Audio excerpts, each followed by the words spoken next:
this curriculum here, KONOS, landed on our path in the most extraordinary way. I didn't know what it was. I never heard of it. I don't have a clue what this means, what it's about. They said it's unit studies. What's unit studies? This is, very, very many years ago, 20 more years ago. Okay.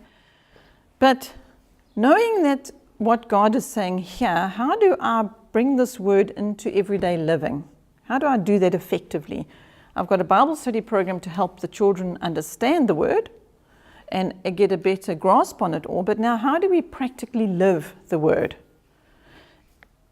We can do that via how I was taught through my parents and my family, and I can apply it in the best way of my own abilities, which are very, minimal. And so here we have this manual called KONOS, which two women got together, two home educating mothers with 4 sons. The one had 4 sons, the other one had 2 or 3.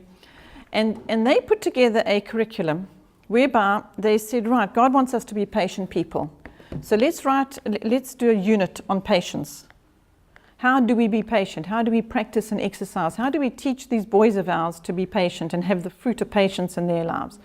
So they wrote a unit study of patience and all the different activities you can do. Plant the seeds and wait for it to grow, and make bread and wait for it to rise, and do all these different activities on and on and on for a week or 2 or 3 or 4 until they start seeing the patience, fruit of patience evident in their sons.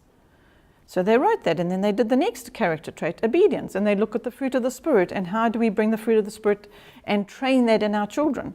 And so I got this very miraculously, this KONOS manual, and I just dove straight in. And I'm showing it to my mother, and she's going, oh, I could have written that, because she had actually lived this in our lives. This is the mother she was. And she did it without a curriculum. She did it with the direction of her heart and guidance from the Lord. So now we've been given this wonderful help that 2 other moms wrote a whole lot of ideas down for me and for my mother, and I'd say to her, oh, look what I'm doing with the children this week, and I'd read some of the activities, and she said, oh, well, I did that with you children when you were blah, blah, blah, blah, blah. So you see, basically what was just happening is it was just something in my hands, a tool that instead of going to my mother who just had it all naturally, and I had it in part, and I also had this, where he said to me, teach your children to be patient, and teach them about my grace, and teach them what a mighty God I am. Okay, mighty God part comes with the apologia sciences. Whew. Okay, but this here was about training and raising their characters.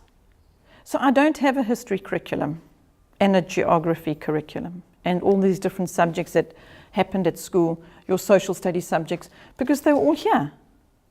They're all here in KONOS, whereby when you're doing planting, you're doing botany or something, or you're doing biology, and whatever you're doing, it's all the subjects sort of all meshed together. And down the side of the activities, it says history, science, just to bring some comfort to mothers' minds. But it doesn't really matter, actually. It's not actually relevant, because God doesn't say, now, what knowledge have you taught them? Are they ready for the test? Have you got all that knowledge in their heads? Is it drilled? Are they ready? Because now I'm going to test them on the difference between earthquakes on this continent and earthquakes on that continent, and why they're different. No, he doesn't check that. He says, are they cooperating with one another? Are they being kind? Are they being patient? That's what he's going to check with you, parents. He's not going to check with you regarding their knowledge. Now, you might say, but knowledge is important because. Well, I just don't agree. That's all there is to it. Because he told me here that knowledge will pass away. And I know that as a child, what I was taught, what's been of value in my life, is the kind of mother that I am, the kind of wife I need to be, the kind of homemaker. That's what has been important to what I learned as a child, not what I got out of the school books. It hasn't been of any value, because guess what? 50-something years old, and I've got to learn how to use all this fancy technology and how to connect to the Wi-Fi, and why I need a password, and why I need 17 different passwords. Nobody taught me that, right, at school. So whatever I was taught there of knowledge has passed away, has it not? Okay, maybe it hasn't, because maybe I learned about animals and sort of basic stuff But here's the gift. When you're home educating mom, you learn it all over again anyway, whatever is pertinent and relevant to your children at that time. So remember that when you're teaching your own children. Think about what they need as an adult.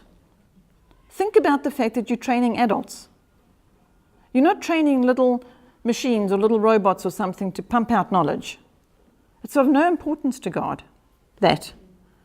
Knowledge of Him is what matters.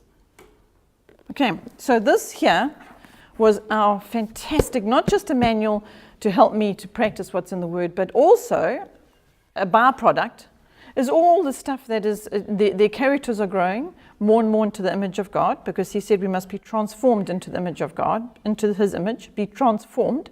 How do I do that? How do I achieve that in myself and in my children? So what does this become? This becomes a parent manual, and we're getting trained in patience while we're busy with it, right? And we're not just like trying to be patient, and Lord, please help me to be patient today.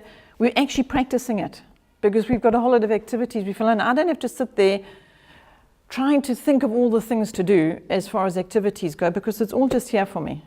Right, so that was the next gift. That was for the elementary years.